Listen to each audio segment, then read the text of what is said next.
Greetings and namaskar from 1.4 billion people of Bharat.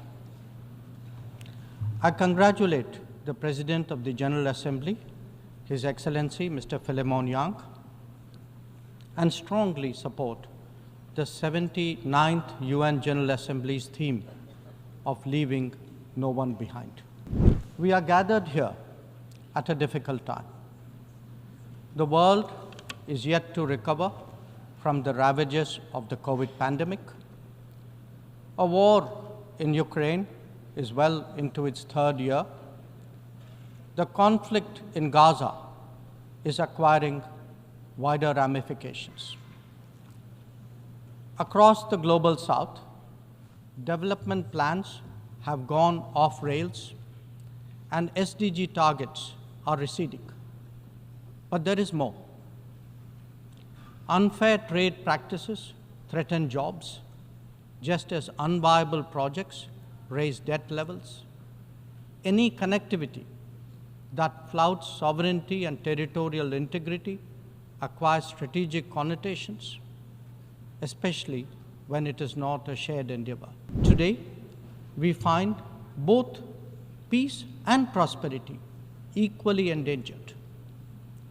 And that, Madam President, is because trust has eroded and processes have broken down. Countries have extracted more from the international system than they have put into it, enfeebling it in the process. We see that vividly in every challenge and every crisis. Reforming multilateralism is therefore an imperative. The urgency of this call is highlighted by the theme of this session. Leaving no one behind means advancing peace, ensuring sustainable development, and strengthening human dignity. This cannot be delivered by a UN paralyzed when faced with division, conflict, terrorism, and violence. Nor can it be advanced if access to food, fuel, and fertilizer is jeopardized. If the world is in such a state, this body must ask itself, how has this come to pass?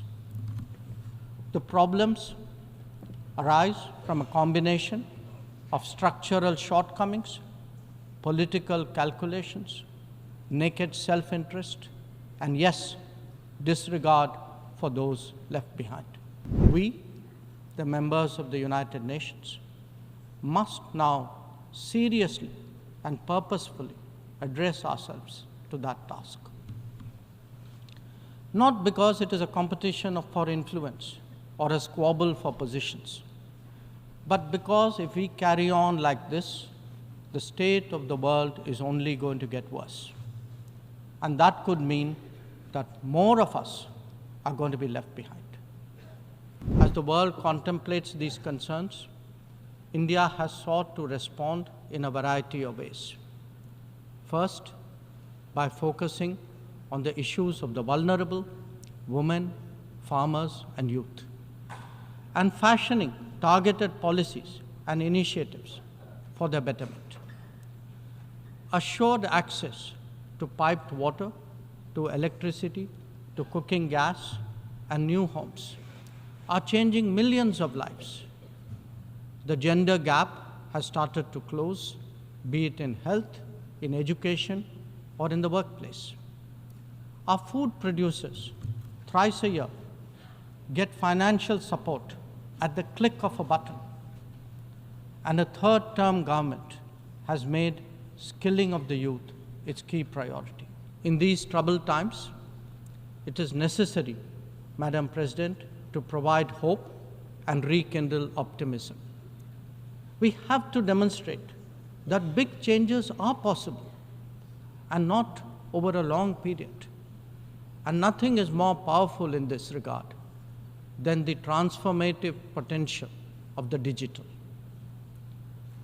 We have seen its impact in our daily lives in India over the last decade.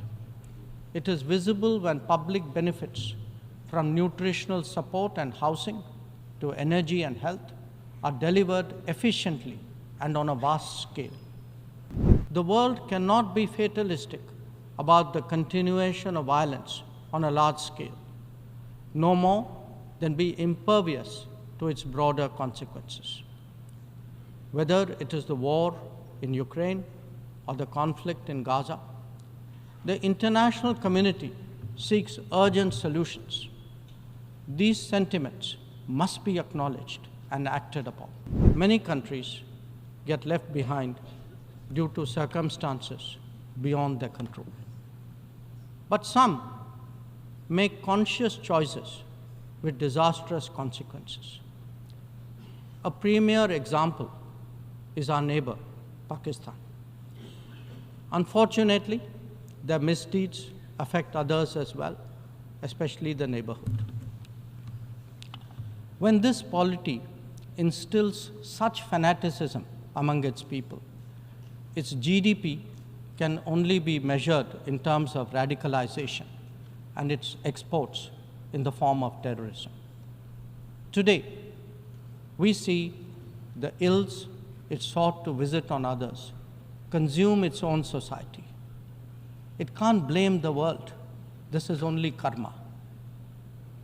Madam President, a dysfunctional nation coveting the lands of others must be exposed and must be countered. We heard some bizarre assertions from it at this very forum yesterday. So let me make India's position perfectly clear. Pakistan's cross-border terrorism policy will never succeed, and it can have no expectation of impunity. On the contrary, actions will certainly have consequences. The issue to be resolved between us is now only the vacation of illegally occupied Indian territory by Pakistan, and of course, the abandonment of Pakistan's long-standing attachment to terrorism. Large parts of the world cannot be left behind when it comes to deciding the key issues of our times. An effective and efficient UN, a more representative UN, and a UN fit for purpose in the contemporary era is essential.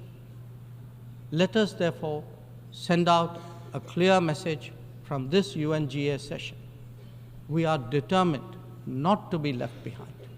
By coming together, sharing experiences, pooling resources, and strengthening our resolve, we can change the world for the better. I thank you, Madam President.